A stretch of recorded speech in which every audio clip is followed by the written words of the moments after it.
shorty that I ever seen. Girl, I've never seen. Only in my dreams. Now it's my reality, and I do believe that she can be yours. All right. Good evening, everybody. Hello, hello, hello. Welcome to the call. This is how to pay for college without going broke. So I'm just going to do a quick sound check. Make sure you guys can hear me all right here. I'm also going to open up a chat here as well. So let's put this here. So I'm actually calling you guys out of San Jose. So I don't know where you guys are at, but hey, say hello to me. Tell me where you're from. So I know I got people in California because that's where the market went out to. But are you guys anybody here in the Bay Area? Anybody in the Bay Area? Tracy, hey, I used to live in Tracy. Got a lot of family out there, Kate or Kat. I actually used to live on the backside of Tracy, right on LC Way, kind of where the Meritage homes over there. All right. Anybody else? Where else are you guys from? I know I got quite a bit of people here. Anybody from? I know I got a lot of people in LA, Coors Gold, California, Foothills, Yosemite. Oh, welcome, Veronica. Welcome, welcome, welcome. Where else are you guys from? Have anybody in San Diego? That's like my favorite place. I got a lot of family down in San Diego and that neck of the woods. No? All right. Or not, you're shy to say. All right, well, let's get rolling, guys. Sacramento. Hey, I got a lot of family up there in Sacramento. Elk Grove, Citrus Heights, Roseville, West Sac, Natomas, all over there. So welcome, welcome, welcome. All right, so let's get rolling here today. Again, my name is Manny. I'm with College Planning ABC, and I will be your presenter for this evening. All right, so this talk is going to be 60 minutes. I'm going to go very, very fast in this process. So, hey guys, take some notes, grab a pen and piece of paper. All righty? So 3 points is going to be covered today, and I'm going to share these secrets: is how to get into your top college, how to get massive discounts, and how to position yourself and your student. So, of these 3 points, as I go through my talk today, I'm going to kind of break it down and talk a little bit more about these. All right? So, but let's talk about the problem that many people face here in the United States is how do we get your child into the best colleges without depleting all your money in all your savings accounts, right? I always see, guys, college and retirement is pretty closely related. So sometimes I see families that make a mistake of like spending their money in their 401k to go pay for college. I'm like, yikes, what are we doing? We don't want to do that, but I'll tell you guys, different ways to kind of go about this, and you don't have to sell off your 401k to go and pay for college. And if you do, like, don't do that. Okay, let's talk about that some more. But I talk to thousands of families every year, and I see all the mistakes that parents are making and students make as well in this process. I'm going to share with you guys those pitfalls and how to avoid them. Is that fair enough? Cool. All right. So this talkie, guys, is valued at $40,000 to you. You may say to yourself, like, 40 grand, where's that coming from? I'm going to share with you guys a list later on. I'm going to give you guys a bonus list at the end of my call. If you hang with me until the very, very end, I'm going to give you guys a bonus. And the bonus is a list of over 1,500 colleges across the United States that you guys could qualify for with minimum qualifications, how to get like free tuition and so forth. But all the details will be there of how to get your money. What I find that many people, even though they qualified, they just didn't know how to really get it, right? They didn't know what paperwork to fill out, when it was due. So they're missing deadlines, and that costs them thousands of dollars. So I don't want that to happen to you guys. So I'm going to give you the spreadsheet, and it tells you everything you need to know, links, websites, everything you need to make sure you're going to be on track. Okay? So college is expensive. I don't know if you guys have looked at college's cost yet, but here's what we're looking at. The average public school cost, on average in California, is roughly about 28 to 40,000, but nationwide it's about 25, 26,000. Now, $28,000, if we're looking here in California, and that's our CSU system, like San Diego State, Long Beach, San Jose State type thing. If we're looking at our UC system, are now close to $40,000 a year. They're about 39, 38-ish, some even 40. Okay, so that's what a UC college looks like for you. But what about your private schools, your average private schools? Like if you're in the area here, like I'm in the Bay Area, we've got a Santa Clara, we got a USF. Those guys are running about 70,000. Okay. What about like down south at LMU, Chapman, Pepperdine, San Diego, University of San Diego? Yeah, about 6 to 8, $70,000 a year. So it is pretty pricey. But what about your private college? Anybody looking to send your kids to like Ivy League colleges, Stanford, Harvard, Yale, Brown? Anybody? Raise your hand. Raise your hand if you're looking at those caliber colleges, and you guys have you looked at the cost yet? Okay. Hey, Alex. Cool. Thanks for participating here. All right. So yeah, here you go. Here's the cost tag. All right, $78,000 to $83,000 a year plus travel. You're gonna spend probably another $3,000, $5,000 a year in travel expenses coming from California. So let's do some homework. Okay, let's multiply whatever college system you're looking at, whether it be UC, CSU, private schools, elite private schools, whatever that is for you guys. Let's multiply that by 4 years. 4 years of college. Okay. So with that in mind, that's 160 all the way to over $320,000 a year. That is a pretty penny, would you say? And you got to multiply that by like how many kids do you have? If you have multiple kids, then we may have a challenge, right? Where typically what I find is I find families have like 2 years of college, 1 to 2 years saved for college, but then they have multiple kids. And so what happens to, after you complete all the money for the first one, then the second or third one doesn't really have that opportunity to go, right? Or there's no more money left. So let's take a look at that, you guys, and we'll talk about that in this program. So let's do some homework here. Well, who am I? Okay, again, I'm Manny Fabriker with College Planning ABC. I've been doing college planning now for 15 years. I started my business with my beautiful bride, Romina, and these are my kids. My kids are actually older now. But I've been doing this for a very, very long time, helped over 5,000 families in this process so far, and had a lot of success helping families throughout the nation. So I showed you a picture of my wife there. Unfortunately, like a little bit about me, backstory is my wife unfortunately passed away of a rare form of cancer about 5 years ago, of breast cancer. So I'm a big advocate of raising money and funding for cancer research, just because it's so dear and close to my heart. So this is a recent photo of me and my kiddos. This was just a few months ago in Hawaii. So July, Maui here. So this is what it was. So my son is 17, going through this process. He's a senior. We're applying to colleges this year, maybe like some of you guys. My daughter is a junior in college. So she is actually attending the University of San Francisco.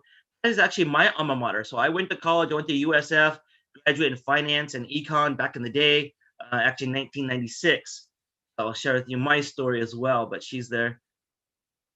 I got really, really passionate about college, you guys, my second year in business. And this is a picture of one of the families I work with. This is Cliff. Cliff actually calls me up and he tells me, "Hey, Manny, please call me back. I really need to tell you something. It's urgent." So, okay. He leaves me a message. I call him back and say, "Hey, Cliff, how are we doing? Like, what's happening?" So, my son got admitted to UOP Dental School. And I don't know if you guys know about University of Pacific Dental School. It's actually one of the only accelerated programs in the state of California where for dentistry, you have a 5, 6, or 7-year program. They have that there, and they're also good with pharmacy. So, he got into the program. He says, "Manny, I got to tell you something. I just got diagnosed with a rare form of leukemia. The doctor is giving me 2 months to live." And my heart just sank. I'm like, "Oh gosh, I'm so sorry to hear about this. And what can I do for you?" He said, "Well, I need a favor. He said, I need you to help my son and my wife through this process over the next 6 years to ensure my son graduates from college and finishes his dental degree, his doctorate." I said, "Absolutely, you got it, hands down." He goes, "Manny, this is like my last dying wish." And I said, "You got it." And he says, "Manny, you're the first person I called. I didn't call any family members. I didn't call my attorney, my financial guy. I called you, my college guy. College means the world to my family." And I just, I got it. I'll take care of it all for you. But at that moment, I knew, like, wow, what an impact I have in families' life, in families' lives to help their family reach their goals and dreams and help their kids go to the next level. And though my impact on families are just for maybe a few short years while I'm working with them to get to college, but the impact for them is lifetime. So I was like, wow, I'm really making a difference in people's lives. And I really got excited and passionate about helping families. So I'm an author. I wrote a book a little while back. Okay, and I'm gonna give you a copy of my book for free. If you guys want it, just let me know. I'll tell you how to download the book for free. And I'll also give you the newer version. So I'm coming out with the new version, updated for 2021, on the changes of admissions and financial aid that's happening right now. Okay, due to the pandemic and everything, like things have changed and are going to change even next year. So we'll definitely talk about that. But this book got me on national exposure. So I've been on national television quite a few times. I've been on CBS, I've been on NBC, I've been on Fox TV. I don't know if that's a good thing or bad thing. I've also been on ABC San Francisco and with Michael Finney. Also, I've been on major media, U.S. News Report, Money Magazine, CNN, Wall Street Journal, you name it. I've been there. Met a lot of celebrities just doing college planning. Gene Simmons, Anthony Hopkins, Jason Alexander from Seinfeld. You name the list goes on. All right, I'm numerous famous people I've met just in college, and I'm just regular dude, right? Regular guy helping out families doing college. Um, but I'm a two-time Harvard speaker with Suzanne Summers and the world's most interesting man, the Dos Equis gentleman, Jonathan Goldstein. I spoke at Coca-Cola to the employees in Atlanta, and also had the opportunity to speak at the NASDAQ exchange. And this is real. This is me, my book on the New York Times Square Jumbotron at the NASDAQ exchange. And that's kind of like my claim to fame. I'm the only college planner in America that had the opportunity to go there and speak at New York Times Square at the NASDAQ. So also, I had the opportunity to speak at Carnegie Hall and meet Martha Stewart. So if you know who she is, I don't think she needs an intro, but I had the opportunity to be on stage and have an opportunity to meet with her. Money. I did not have money going to college, you guys. My mom was broke. My parents were broke altogether. My mom was a teacher. My father was a laborer. So I come from humble beginnings. I'm not rich at all. My parents were not rich. I went to college with a ton of student loan debt. I went to USF and graduated over $60,000 of student loan debt in 1996. If you look at today's dollars, that's probably well over $150,000, closer to $200,000 today. So how does a poor boy, whose parents migrated from the Philippines, they migrated from the Philippines, they didn't know the system, didn't understand this process, who didn't have any money, and I'm one of four. So I'm the first one to go to college. So how did that happen? I really messed up in this process. Um, I filled out the paperwork wrong, and I filled out the paperwork late. There's a lot of things, we didn't know. So one of my biggest fears when applying to college, way back then, was that one, college would not want me because my parents were broke. And what I did is I put my numbers into the FAFSA of the paperwork, and I added the numbers in there. I included higher figures for like our income and our assets because my biggest fear is the college would not take me because we were broke, like we couldn't afford it. So needless to say, I made mistakes. I didn't understand the process, and that paying for it at the end. So I don't want you to do the same thing. Okay. So a lot of parents are freaked out, want to pull out the hair. I don't know if anybody have high school seniors here? Anybody graduating or going to college this upcoming year, 2022 grads, parents? Yeah, one or two. All right. How are you feeling? Are you guys stressed out? Are you good? Like what's happening? Right? It's school starting right now in a couple weeks. Here we go, right? College admission season. Some of you guys are still thinking about like, oh my gosh, I don't even know where to apply to. Are my kids ready? All right, are they ready for this whole application process? Are they gonna get in? Um, I get it, right? I'm there too. Guys, mom, dad, I'm in the same boat. I have my son coming into college too, just like you, right? And after this year, I'll be an empty nester, right? For me. So I'm an empty nester after this year. So I understand your stress and the pressures, but I'm going to give you guys some hope. So I know you're worried and stressed out, But after tonight, I'm gonna help you guys and have a little bit of peace of mind, right? Like, hey, it's gonna be okay, right? So sometimes working with your kids, all good intentions, but sometimes it's hard to work with your kids because sometimes your kids don't want to listen to you anymore. Anybody there yet? Like, you want to help your kids and you know that you could help them and all good intentions, but they just don't want you to help. Anybody there were like, Mom, Dad, just leave me alone. Like, just leave me alone. I got it. I got it. I got it. And maybe your kids are stressed out too because maybe your kids, like, they don't really know what they want to do, and you're asking them all the time, like, college is coming. Like, what are you gonna do? What major are you gonna do? What are you gonna become? And you're asking all these questions about their future, about their life, and you're trying to forecast. And by all means, all great intentions to help them goal set, but sometimes your kids just walk away and don't want to hear it from you. Anybody there yet? And they're like, "Oh gosh, Mom, Dad, just I don't want to talk about college. I don't want to talk about my future. Just let me be. I got it. Don't worry about it." Anybody there? Raise your hand if you kind of felt some of that stress from your kids. All the time, right? For me, I'm just, I'm a college guy, right? This is what I do, right? I gotta help plan kids' future, right? That's what I do, and obviously, I'm talking to my kids about what are you gonna do? What are you gonna do with that major? What? And they're like, I'm tired of it. They don't want to hear it from me. So anyway, it's actually easier getting somebody else to help you. Today, I'm gonna walk you through the crazy maze of college. College is very different, you guys, than it was 20 plus years ago.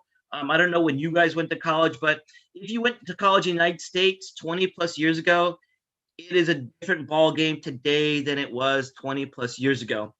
And if you guys migrated to the United States from like Asia, India, Canada, UK, from Mexico, Singapore, you guys, this is totally different than your college back home, right? Would you agree? The college system in America is night and day confusing and different than it is for all these places internationally. It is not the same.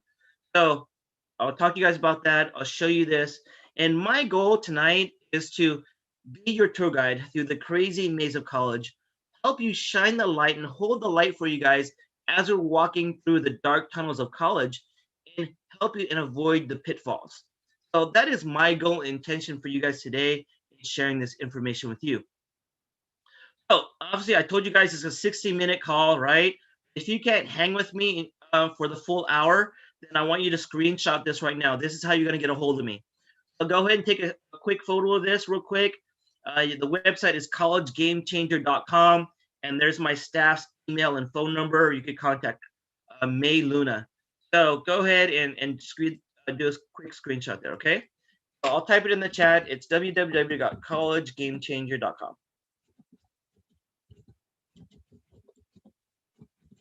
Okay, that's where it is. So you can go check that out and you can get some information. All right. Okay. So right now, SATs, where are my high school seniors coming in? 2022 grads, raise your hand. My high school seniors, raise your hand. This is for you. Everyone's calling me up and asking me, Manny, like, do we need to take an SAT? Like, what's going on? Do we need to take this or not? Right? Okay, yes and no. So in California, at our fine UC and CSU systems, there is no SAT. Woohoo! Right? There's no SATs. But if you're going out of state, you should take an SAT. If you're going to private colleges, even though they say it's test optional, you may want to take an SAT. Why? I'm assuming you're on this call because you want to get some money, right? Yes? I'm assuming you're on this call because you want some money.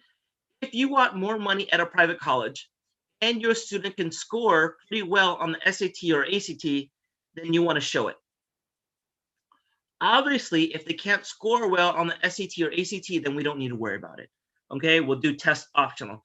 But again, it's test optional at many colleges across the United States, right? So if you can test well, it will help you and it'll help you increase your merit aid to the universities. Does that make sense? Yes, no. All right. So how will universities treat these? I just told you that. Which test should you do? You could take either SAT or ACT. Okay. Again, if your students are not good test takers, you don't worry about it, right? We're just going to go test optional. But what are these colleges going to be looking for then? Okay, GPA. classes that your students have been taking over the past 4 years, right? Honors, AP exams, or IB classes, whatever that may be for you guys. Looking at extracurricular activities, both on campus and off campus. Looking if your kid's been involved in like sports or anything like that. Your community service. The essays are going to be a factor too as well. So the essays and all these things that I just mentioned previously, they're all going to have higher weighing factors this upcoming year. Why? Because you're not taking a test, right? Because you're not giving this college an SAT. So obviously they have to look at other factors besides the SAT. So these are other soft factors that they're looking for. But more importantly, the application has to be tight, especially on the activities and resume section. If you have not done, like a lot of students could not do volunteer work, right, this past year. Yeah. Why? Because it's COVID, right? You can't do nothing. Okay, that's fine. They're going to give you some leeway there, but hopefully the freshman, sophomore year, they will do something. And then senior year, as things kind of open up again, your students are able to take and do some volunteer work this upcoming year. Okay, so we're looking at that. Okay. So here's a question. Are California colleges looking at the STA if you choose to take it? Not at the UCs. So no at UC schools. Some other schools, what they're going to be looking at though, at the California colleges, if they're not looking at you do show it, then it'll actually count as part of their placement, right? As part of their placement. But we don't know like 100% if the college is really going to take them. You could still send it, but we don't really know, right? But my thing is like, if you have a good score and you send it to a college and they already saw it, they can't unsee it, right? So it's like, if you can score well, send it. If not, then don't worry about it. Okay. All right. So secret number one. Okay, secret number one is finding the right college that's going to pay you some money. Okay. Sounds simple, but let me tell you what you need to look for. You need to look for the academic program for the school. You need to look at the financial aid formula. Now, what do you mean the financial aid formula? Because colleges, the private schools versus public school has a different financial aid formula, and I will talk about that shortly.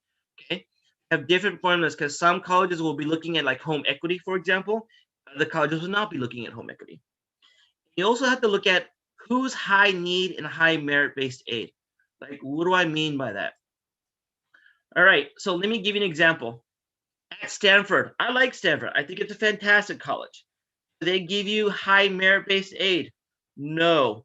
At Stanford, they're only a need-based financial aid college. So if you don't qualify for financial aid at Stanford, you get $0. So is that a good school you want to go to? If you have a high need, then yes. But if you have no need, then no. I mean, if you want to go, then go to Stanford because it's a great school. But if your income is most likely over 300,000, then at Stanford you get 0 scholarships. Okay, just to tell you how that works. Well, there's other schools that could give you money. Let me give you an example. USC, University of Southern California. Is that a good school? Yeah, it's pretty good. Is it a Stanford? No, but it's up there, kind of rivals. Like it's a little notch below Stanford. I think Stanford is definitely a better college than USC, but not by much, right? Not by much. And they have roughly the same thing. So I think you get a quality education at USC, and you could get merit aid. You could get need-based aid and merit-based aid at USC. That's why USC is actually one of my favorite colleges, because high-income families and middle-income families could still get money. All right. So understanding where to apply and who's giving money will make a huge difference in your life. Admissions process. All right. So let's keep this simple for my high school seniors or juniors here. If you're kind of planning, if you're a planner and you're a junior, sophomore, all right, let's talk about this. Build a matrix. Just use an Excel spreadsheet. Keep it simple. Stay on top of dates. There are going to be different dates: early action, early decision, rolling admissions, and regular decision. So there'll be all these different dates that you have to be aware of. The earliest deadline you will ever have is going to be October 15th. So for example, UNC Chapel Hill, that deadline is going to be October 15th. So just be aware, deadlines are not the same. Okay, they're all different deadlines for different colleges and different systems. So you have to be organized and just use a spreadsheet. Okay, the easiest way to go about it. Look at requirements, applications, the essays.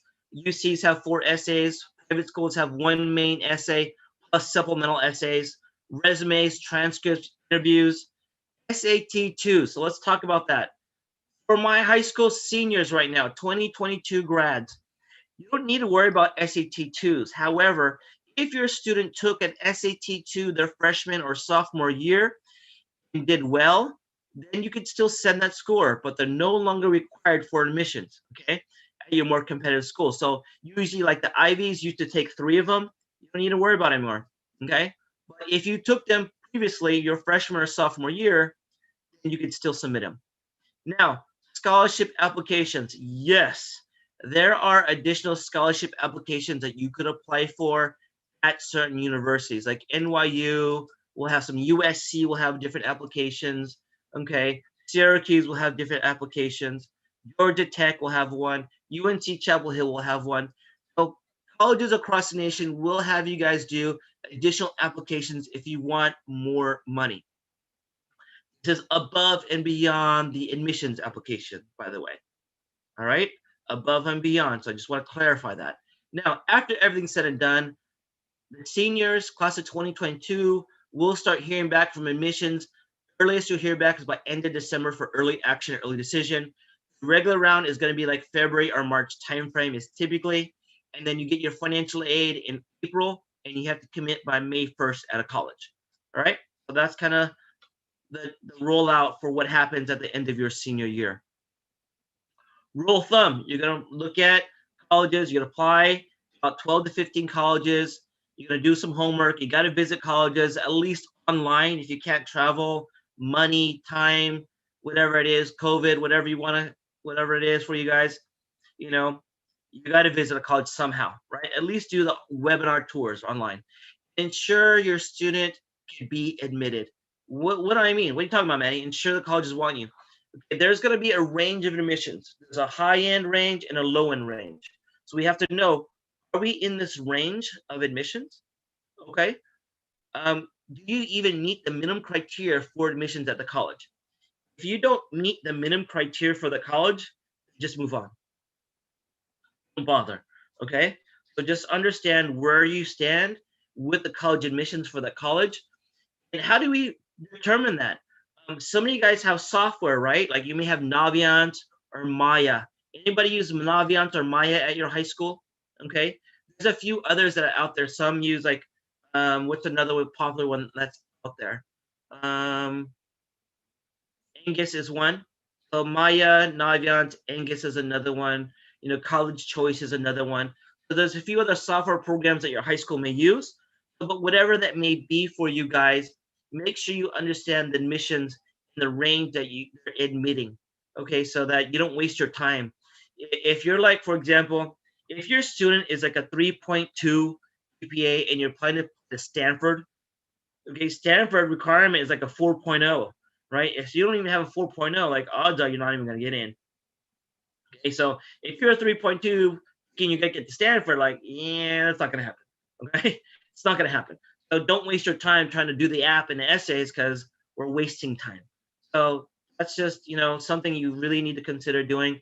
I see that a lot. Students and parents wasting time, wasting money applying to colleges that you didn't even qualify in the first place. So that's okay. Like, don't worry about it. Just there's a college for every single student. Okay?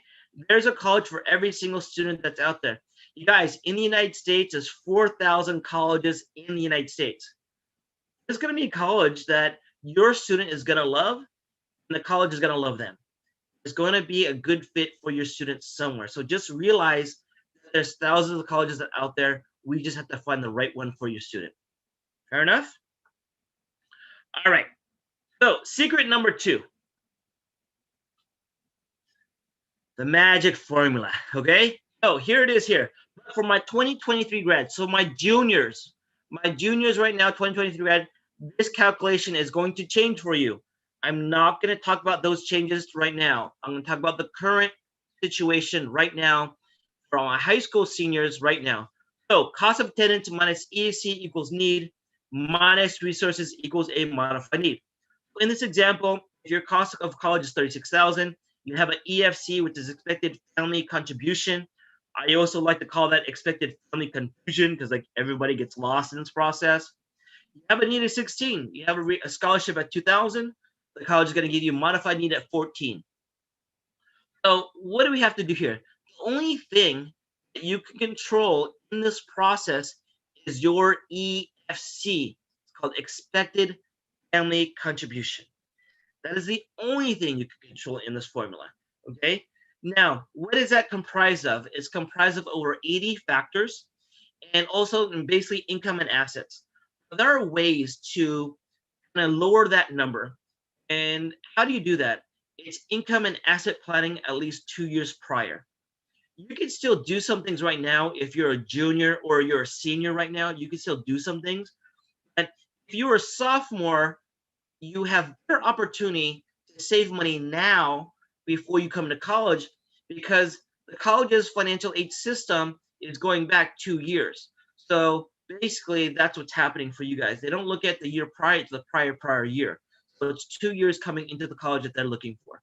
Fair enough? Okay, so here's the deal. How and when do we apply for financial aid? So financial aid, everyone fills out a FAFSA form.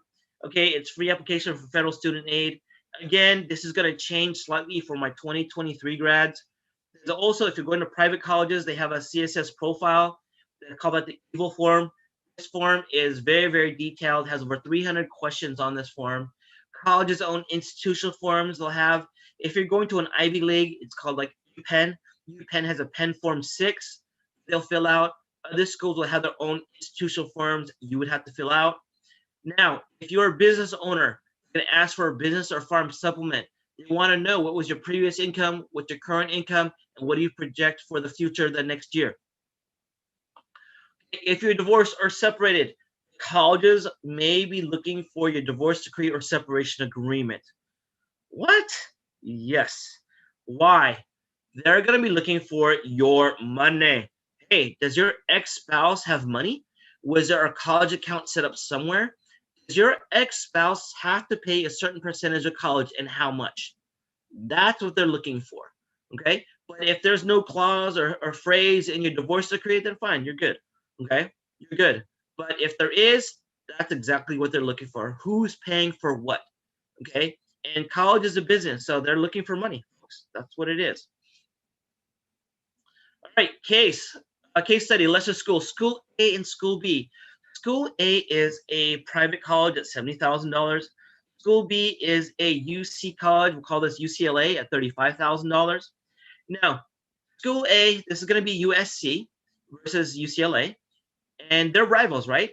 So, but let me tell you how they're very different too as well. At USC, definitely it's more expensive, $70,000 cost. However, they need their need met. Their back-end financial aid strategy is very different than UCLA. Most people will look at the price tag of a college and go 70,000. Forget it. We're not applying to that college. And then they go, let's go to a lesser school, a lower cost school. So you may be looking at UCLA. Okay, it's 35,000. That's a little more palatable. Okay, yes.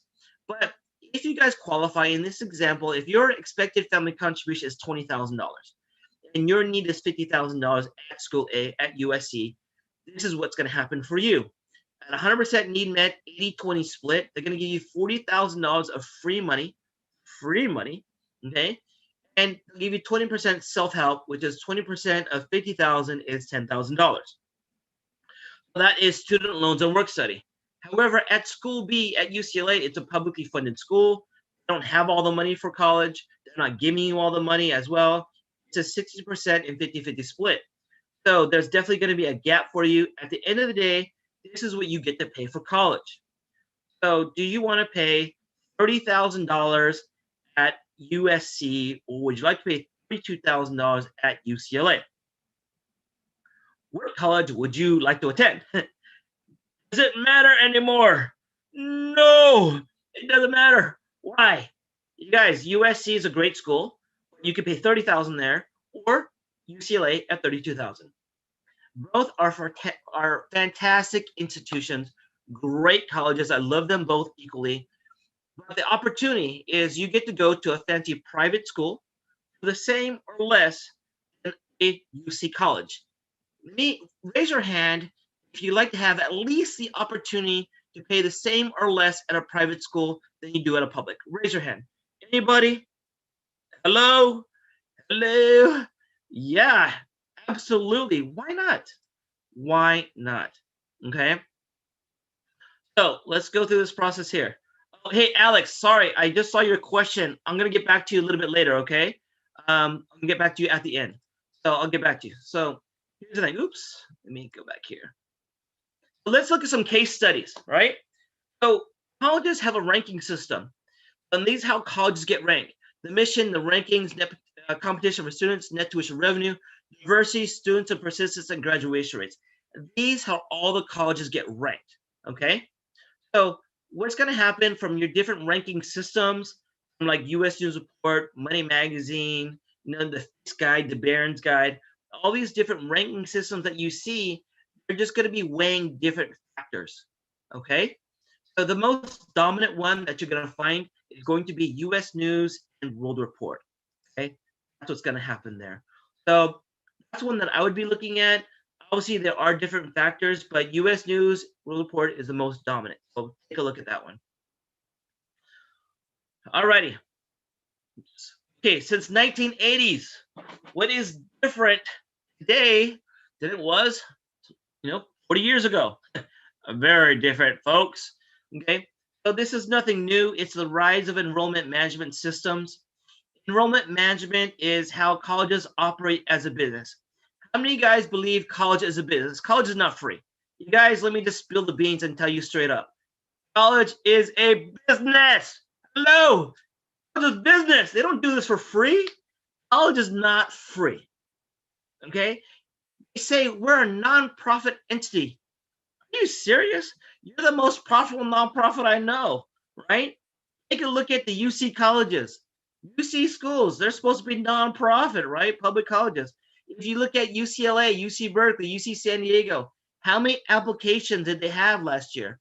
On average, 120,000 applicants on average across the board. Multiply by $75 per application, right? That was well over close to 1 million applications at our 9 UCs, right? Over that times $75, they made millions and millions of dollars on application fees. If they're a nonprofit, shouldn't all the applications be free? Shouldn't college be free then if you're a nonprofit? Like, how are they nonprofit and charging you all this money? How are they a nonprofit and just up the price tag $3,000 this last year? How's that a nonprofit?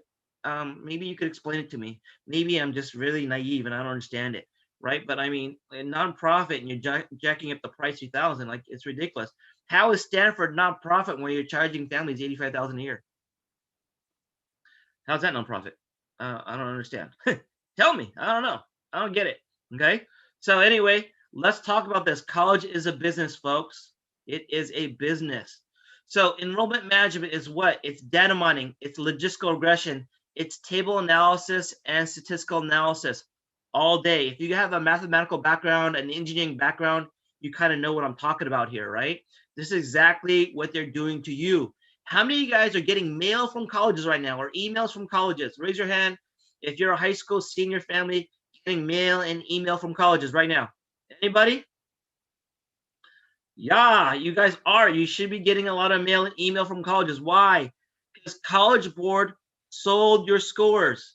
Once you take the test, SAT, College Board sold your scores. And they sold them to the colleges. And the colleges were emailing you and mailing you to death because they want you to apply to the college, right? And some of the material that you're getting from colleges is pretty fancy, right?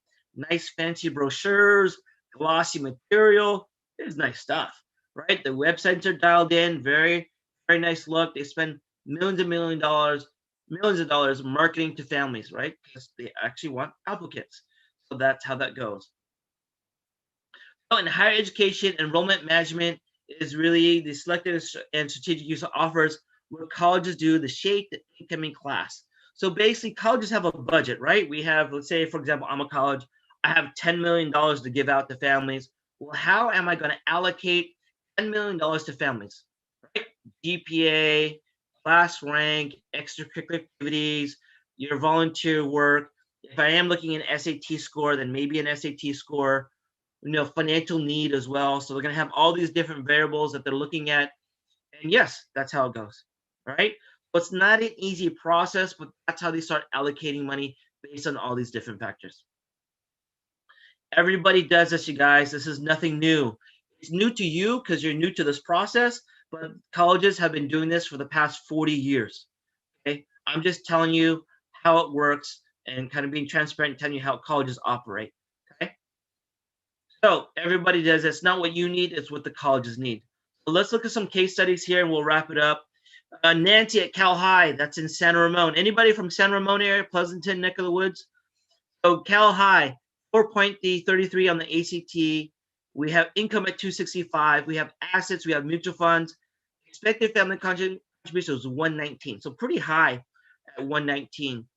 They don't qualify for any need-based financial aid. Family was referred to me by their doctor, by the primary care physician. And, I helped the doctor out, got him some money. He says, hey, Manny, I'm referring you to some other families. And this is how it was. So dad comes to me and says, Manny, like, I want to get my daughter into college. She wants to become an engineer. How can you help us? And I said, okay, what college you want to go to? He said, UC colleges. I said, why? He said, because that's where they went to college. Him and his wife both went to UC Davis. My wife, we both went to there. We want our daughter to go to UC Davis. I said, okay, I have good news and bad news. I said, the good news is your daughter will get admitted to UC Davis because there's stats. The bad news is no money for you. What do you mean there's no money? You make $265,000 because your income's too high. You're over the threshold for a UC college. You're not getting any money. Well, Manny, how do I get some money? I said, now you're asking me the right question, right? And I said, if you follow my system of applying to colleges, and write this down: large, small, public, private, state, out of state, and rival colleges. Okay, let me repeat that. Large, small, public, private, state, out of state, and rival colleges. If you apply to college in this fashion, I will guarantee you money and I'll show you how to get paid. And he goes, okay, let's do it. So we went through this process, and this is what happened for them. We got admitted to 8 to 10 colleges that we applied to. We were able to lower the expected family contribution from 119 to 59,000. We got offered $15,000 to $20,000 grants. We got admitted to Santa Clara University. They gave us a total of $37,500 of free money from the university for 4 years, and we only paid $15,000 out of pocket. That's a good deal. The family went to a fancy private school, only paid $15,000 a year, all on merit. This is not a need-based award. This is straight up merit aid, okay, because of her high academic profile. So long story short, she graduated in 4 years in computer engineering, and she got into the UC system, but they weren't giving us any money. And she got to Cal Poly. So Cal Poly is a good school, right, for engineering? Very, very good school for engineering. However, nobody really gave us a ton of money except Santa Clara. At the end of the day, they ended up going there, and she graduated in 4 years with computer engineering. Gets a job at Square.com, and now she got a job. Listen to this. She started at Square.com the same year that they went public, and now she has over $5 million net worth in Square stock. Pretty good for a young gal, right? Got lucky with that one. So anyway, that's that. Daniel at Bellarmine, that's a private boys' school, Jesuit school here in the area. 3.4, 1280. Look at this. 3.4, 1280 SAT score. Average, right? Average kid, right? Mom comes to me and says, look, Manny, I want my son to go to private school still. We don't make a ton of money. We want our son to go still. How can you help us? I said, okay, you're going to qualify for financial aid as long as we have to get in, but I'm going to show you where to apply and who's going to give you the most money. He goes, okay, let's go. So I helped them out, got them through this process. And at the end of the day, this is what happened for them. We aimed at going to my alma mater, USF. We got over $50,000 in awards. We got to pay back some loans. But at the end of the day, what they paid for the university was the same price as what they paid for private high school. It's a good deal, right? That's an awesome, awesome deal. And so if you play your cards right and you apply to the right colleges, you could go to colleges that give you high need, high merit-based awards, right? I alluded to that earlier, and I told you that in the beginning. Oh, this is one of those cases. Jennifer, Santa Teresa, pre-med major, 386, 1530, very, very high scores. Income 110,000. You're not rich at 110,000. So kind of middle road family. We have some investments at 160,000. We have 4 in the family and 1 in college coming in. Our EFC went from 34 to 29. So here's what happened. At the end of the day, went through this process. We ended up getting to UNT Chapel Hill. We got a grant at $15,000. At the end of the day, we're going to a tier 1 private school for less than $17,000 a year. And dad gets retired 2.5 years earlier. And we saved over $62,000 over 4 years to a tier 1 college. A good deal. You guys, if you can't even go to state colleges for $17,000. Not it, right? This is full room and board. There's no college $17,000 full room and board right now. Not even at our CSU systems, right? It's not happening there. But for this family, it did. Okay, Steve, liquid mirroring. So business 467, 35, perfect scores, right? Almost perfect scores here. Income $102,000. We don't have a high income, but we have inherited assets. So we have taxable investments, $150,000 in equity in the primary home, and they have $700,000 in rental property. So we have assets, but their income's not that high. But we did some planning and positioning. We were able to lower the EFC from $66,000 down to $20,000. So here's what happened after all the planning was said and done. We got to USC, we got grants, we got some loans. At the end of the day, it's $35,000 to attend. We saved $150,000 over 4 years. And mom gets retired 3 years earlier.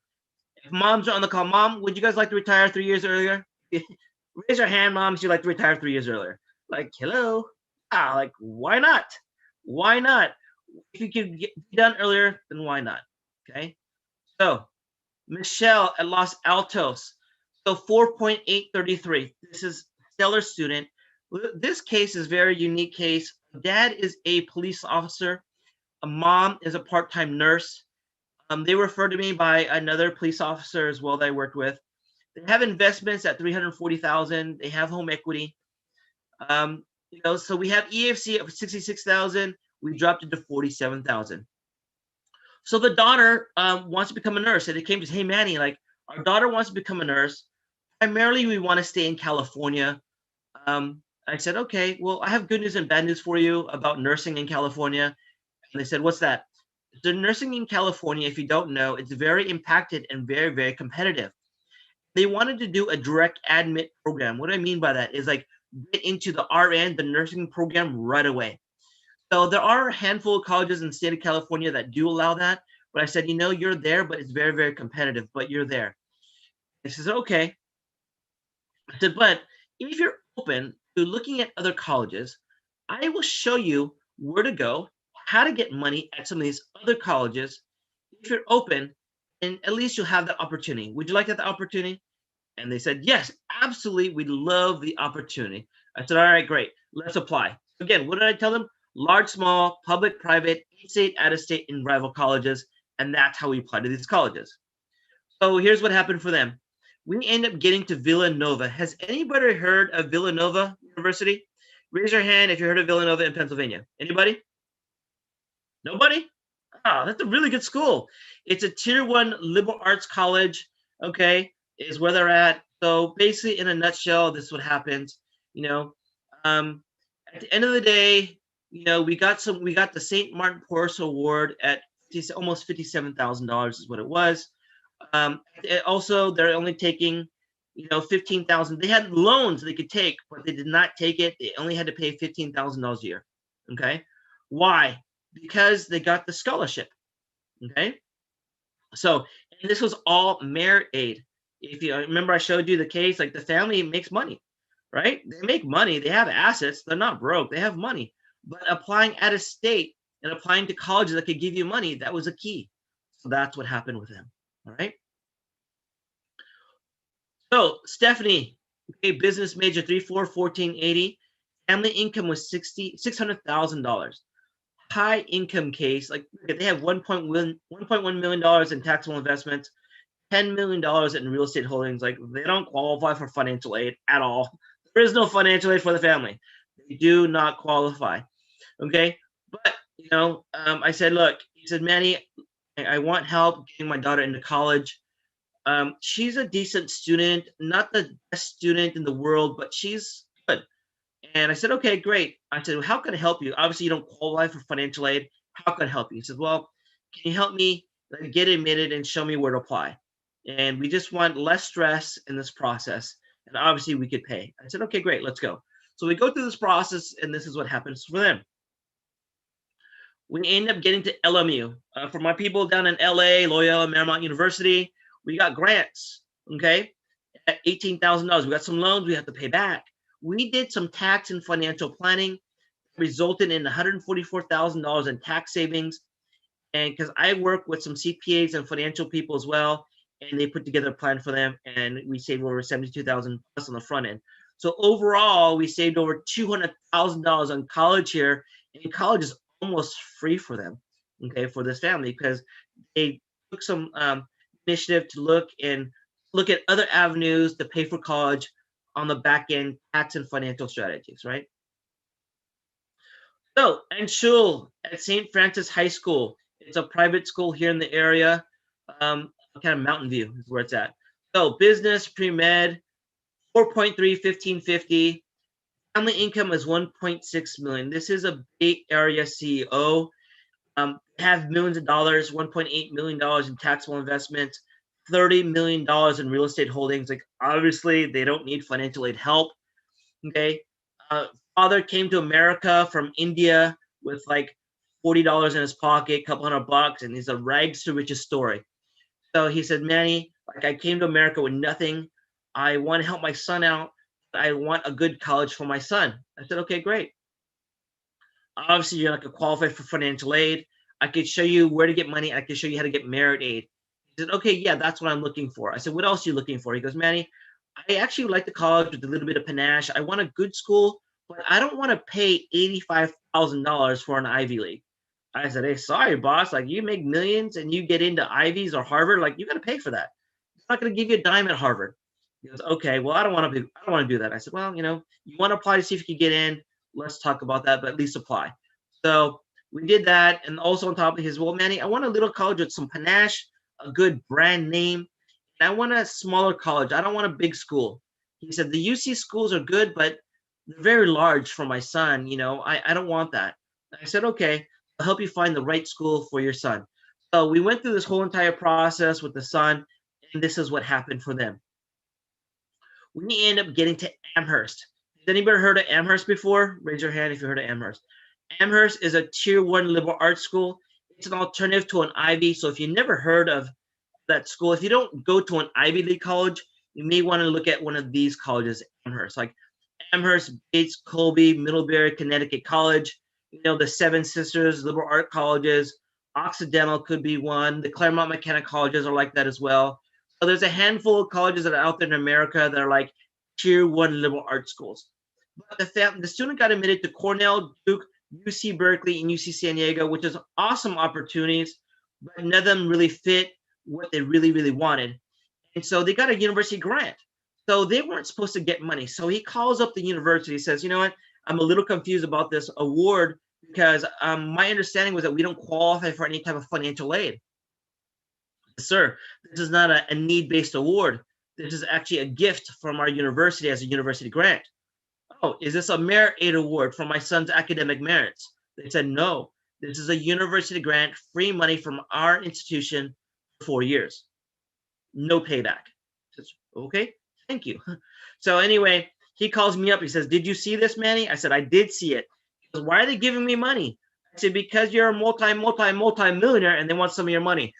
The college is going to ask you to donate in a few years in the future because they see you as part of their endowment fund, right?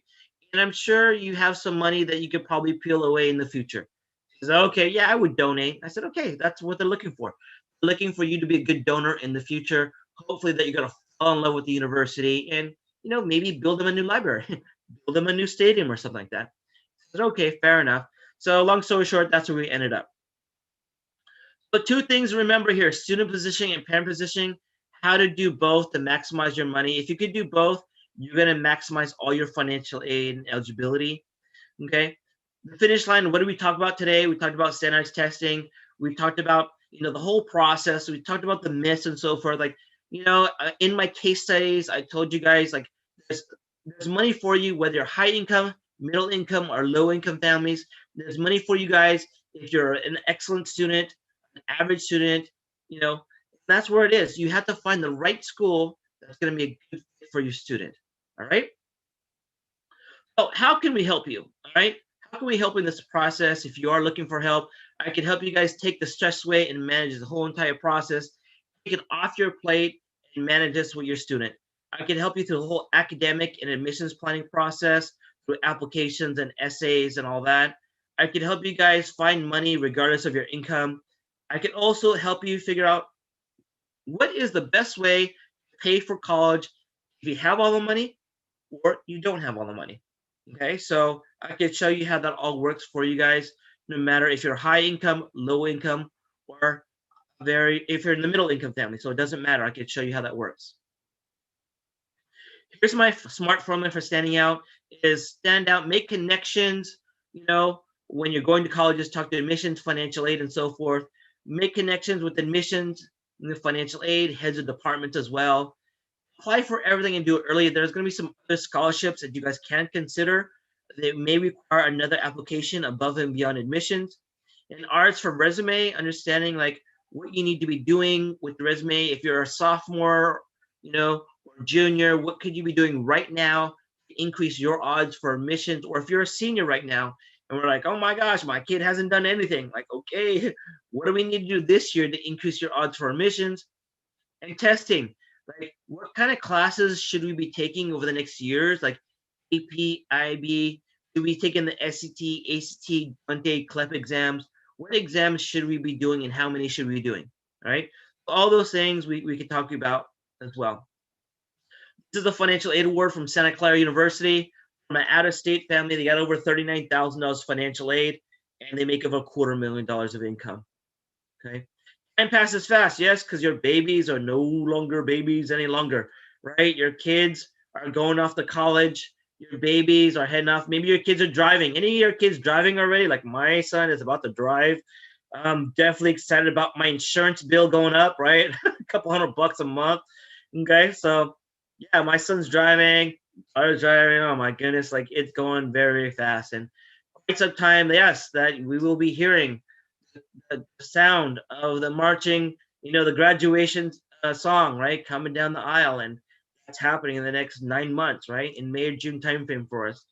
So this process of college, you guys have been thinking about college ever since your kids were born, right?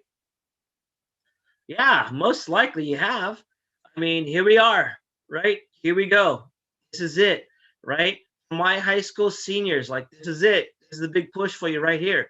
The last hurrah right here, right? Application season. So you guys got a few months to kind of start putting this together.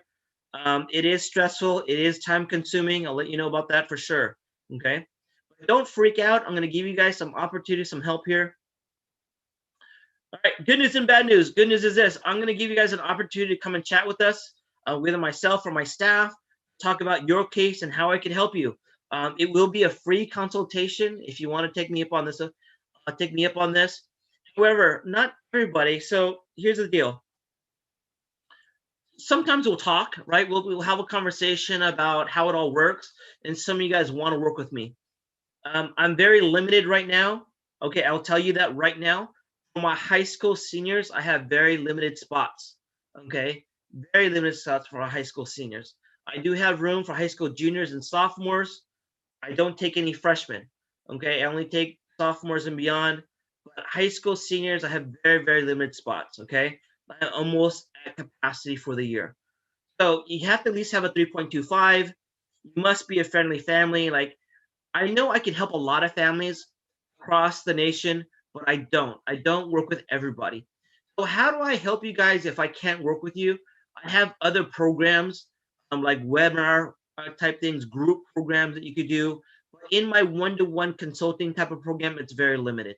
Okay, you got to be serious, parents and students. You got to be serious about going to a 4-year university. I can't help you if you're going to go to a community college. You don't need my help to go to community college. And if you're in California, community college is free, so you don't need my help for a couple of years. So I can help you transfer later on. And parents, you got to be serious about your money in retirement because college is expensive. You guys are going to at least invest 120,000 plus in college, right? So it's expensive per child. And on top of that, you guys want advice from a real expert. Okay. I have 15 years experience, 5,000 families I've worked through this process. We kind of know what we're doing, right? And parents and students, you don't want to procrastinate any longer in this process. Okay. So that's the thing. If you want to do that, then let me tell you what you need to do. Okay. So again, this is not for everybody. This is for parents who want their child to get admitted to the best colleges. This is for parents who like to save some money on a college, regardless of your income. And this is for parents who don't want to exhaust all your resources. You don't want to spend all your money in college, and you want to have more money in retirement. And this is for parents who want less stress, who want to save some time, and parents who want peace of mind. So, if this is for you and this information resonates with you, then I'm going to invite you to come and chat with me. But before that, I'm going to give you my bonus. Bonus is I'm going to give you a copy of my free book for free. We'll able to give you that and download that for free. I'm also going to give you the updated version, and it comes out in a couple weeks. I'm also going to give you 1,200 colleges that you could attend for free as well. Show you what those qualifications look like. I'm also going to give you that free consultation. So if you want to take me up on that, then here's what you do. Okay, if you want a free consult, you're going to go here, right? I sent this information earlier to you guys. But you go to collegegamechanger.com. You could go there. You could also go to support or email my staff. Actually, the link is here. Actually, I have a new link. I forgot to tell you about that. So here's how to get the book. So it's www.collegegamechanger.com/free book. Okay. So that is the link for that. But you can also just email my staff, support@collegeplanningabc.com, right? But you can book an appointment today if you wish on the website. You actually scroll down, okay, in that page. So when you go there, you're able to download my book. If you scroll down some more, you're going to see a calendar. And where you see the calendar, you're able to see some dates. You click on the date you want, and then it'll pull it up, okay? And then that's how you book an appointment, okay? And you'll be automatically get all that stuff. So you can email my staff at support@collegeplanningabc.com. Alrighty? So there's the link for you guys here. So I'm going to open this up for some questions, you guys, but I am done. I'm going to answer some questions. So if you want some questions, you're dying to ask me something, go ahead and type it in the chat or the Q&A box, and I will answer your questions. I'll hang out for another like 5 minutes or so, okay? All right, so I'm going to answer the question with Alex. So, hey, Alex, let me answer this. All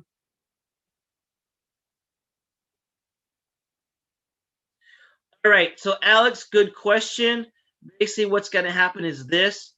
You don't have to disclose everything, but maybe you don't have to show all your assets. Income is income, so you definitely have to show your income. But if you're not going to disclose all your assets, then just put like a number there, right?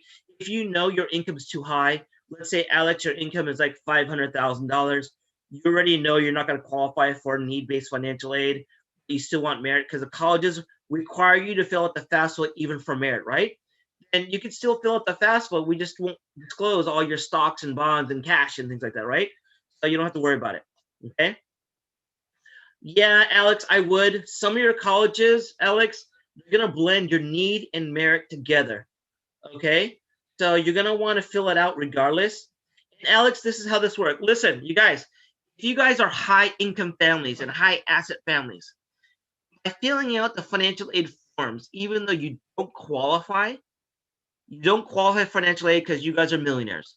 However, if the college sees you have money and they want to admit students, right? I'll give you this example. So let's say they have 1,000 students for their admissions pool, and they're coming down to the wire, and they say, hey, here's a student that needs complete 100% financial aid, and here's another family that doesn't really need financial aid.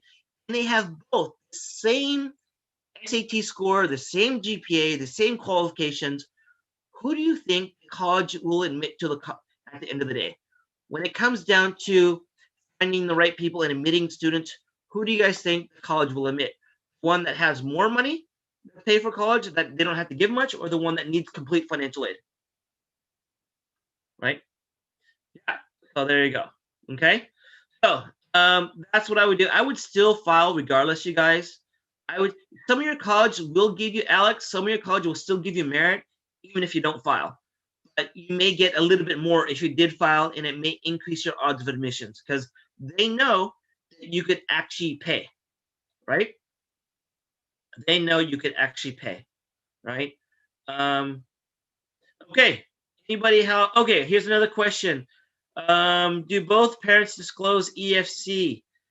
All right. Yes and no. Depends on the college you are applying to. I mean, so if you're applying to tier one private colleges, then the colleges are going to want to see your ex-spouse's income. Yikes. So there's going to be some strategies that you want to understand and colleges maybe that you don't want to apply to, right? Because if the college is blending your income and assets of both households, then it would be a detriment to you, right? So that's a conversation that we would talk about individually about that. All right. Um, okay. So let me answer this other question. So community college. So if you're going to community college first, you'd reach out to me after 1 year after your first year in the community college. Does that make sense? So after the first year at the community college, that would be a good time to reach out to me to kind of start putting things together for your transfer to make sure you guys are in line and you guys are meeting qualifications to transfer to those universities and make sure the GPAs are intact, right?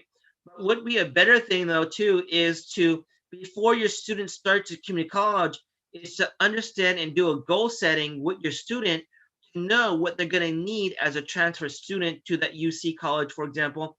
Let's say, for example, you're trying to go to UC Berkeley and you're trying to get in under computer science or computer engineering, which Berkeley is a fantastic college for computer science and computer engineering.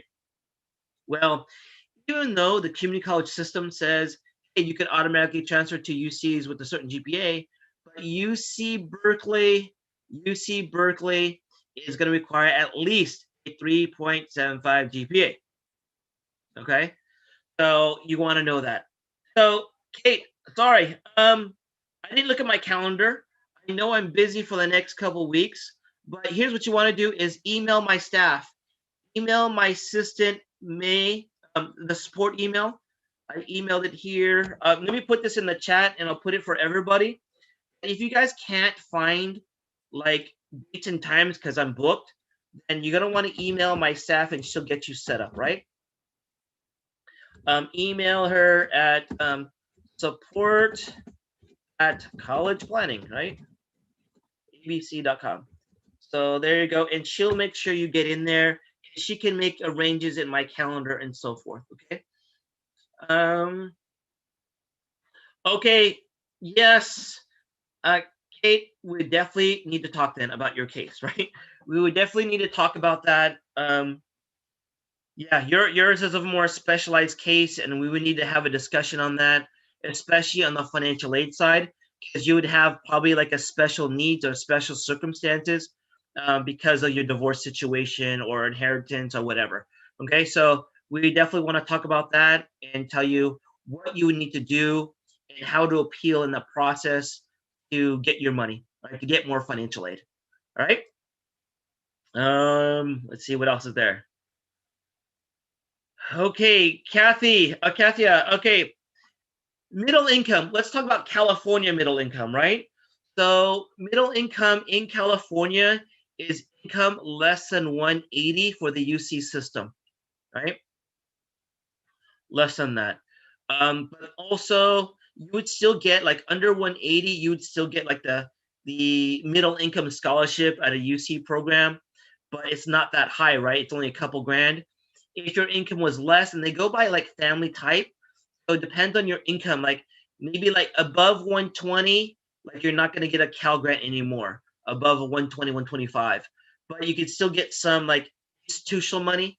But if you're going to private colleges, the private colleges still can give you money, and usually that threshold on need-based financial aid is under 300,000 need-based financial aid. You can still get merit aid, right? So we'll take a look at that, and we'll discuss that like later on your case if you want to consult with me. Um, okay, so merit-based schools. Wow, geez, there's a lot of them. A lot of colleges, Janine, give merit aid, just like what a high merit-based aid. So, okay, so let me tell you a quick trick. All right, let me give you a tip here. The early bird gets the worm. Okay, the early bird gets the worm. So if you guys apply early to a college, and I would highly suggest you do. I'm not saying early action or I mean early decision. I would it's called early action. Early action is a non-binding typically, and you still apply by November 1st, but it's a non-binding on your side. Okay, so the colleges will commit you by December of your senior year, but you don't have to commit till May. So that's what I'd be looking at there, because you could increase your odds depending on the college being between $7,000 to $10,000 if you play your cards right. So the public schools don't quite give a lot of high merit aid. What you're gonna find are private schools give you high merit. Some of the high merit aid could be like free tuition for some, depending on your students' abilities, volunteer work, and so forth. I mean, it depends. So it varies on the type of schools you're looking to go to. There's a lot of them that could give you merit. Like Chapman's pretty good, LMU is pretty decent, but they have other scholarship you'd have to consider too as well. Like up here, Santa Clara, USF is going to be good, right, for merit. So what our average merit numbers, 25,000 plus, right, is kind of what you're looking for. Okay. Let's see what else is there. Okay, 529 plans. Okay, so Joe, I guess like are they good or bad? All right, bad for you if you could qualify for financial aid. If your income is probably less than $300,000, I don't think you need one, my friend. I don't think you need one. If your income is over $300,000, then I think you're fine. But if you're under 300,000, it's probably going to hurt you more than help you. Some of the colleges are actually going to ding you dollar per dollar depending on what college you go to. So it'll vary per college, right? They have their standard figure, but some of the colleges are going to count it against you, and it'll hurt you more than help you if you're definitely under 300,000. So if you're over 300, great, no big deal. Okay, under, then yeah, it'll hurt you. Okay, Joe. So, we definitely would talk about that. Like, what's the best way to structure and position your case then to maximize your financial aid eligibility? And you want to be aware of some of the colleges that blend need and merit together. So, if you apply to the wrong colleges, Joe, you're not going to get any money because you apply to colleges that do a blended approach.